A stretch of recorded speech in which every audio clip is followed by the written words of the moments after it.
Les partenaires sociaux vont en effet avoir plus de temps, sans doute jusqu'à mi-janvier, on peut estimer. L'objectif, c'est évidemment d'aboutir à un compromis, à un consensus, éviter une loi.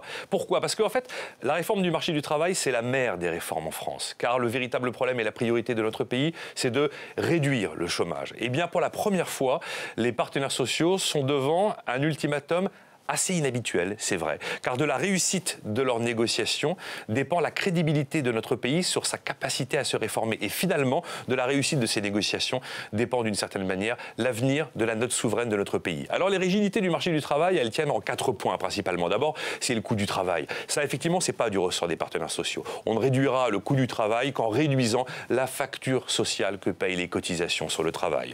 Le deuxième frein, c'est le CDI surprotégé. Ceux qui n'en ont pas se retrouvent de plus en plus marginalisés et dans des situations précaires, d'où l'explosion des CDD et de l'intérim. Le troisième frein, c'est la lourdeur des procédures de licenciement. La lourdeur des procédures de licenciement qui fait que finalement, les entreprises préfèrent ne pas embaucher car il est trop compliqué et trop pénible de débaucher.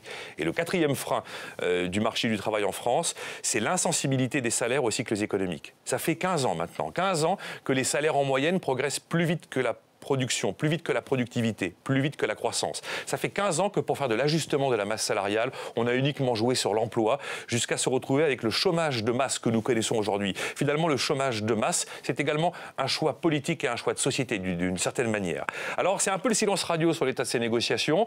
On sait que ça a beaucoup traîné en longueur, ça a fait beaucoup de surplace, mais maintenant, il y a un sujet qui cristallise vraiment les oppositions, c'est de savoir s'il faut surtaxer les contrats courts, notamment les CDD de moins d'un mois. Après, évidemment, chaque syndicat a ses marottes et a ses tabous. Mais il y a une question de fond qu'il faut se poser. Est-ce que nous sommes arrivés au moment où, dans notre pays, il va falloir se décider à imposer une politique déflationniste, comme ça se passe chez l'ensemble de nos voisins? Faut-il faire pression à la baisse sur le pouvoir d'achat? Faut-il décider de geler les salaires? Faut-il désindexer les pensions de retraite par rapport à l'inflation? Voilà des vraies questions. En fait, faut-il appauvrir les actifs et appauvrir les retraités pour enfin peut-être réduire les déséquilibres extérieurs chroniques de la France?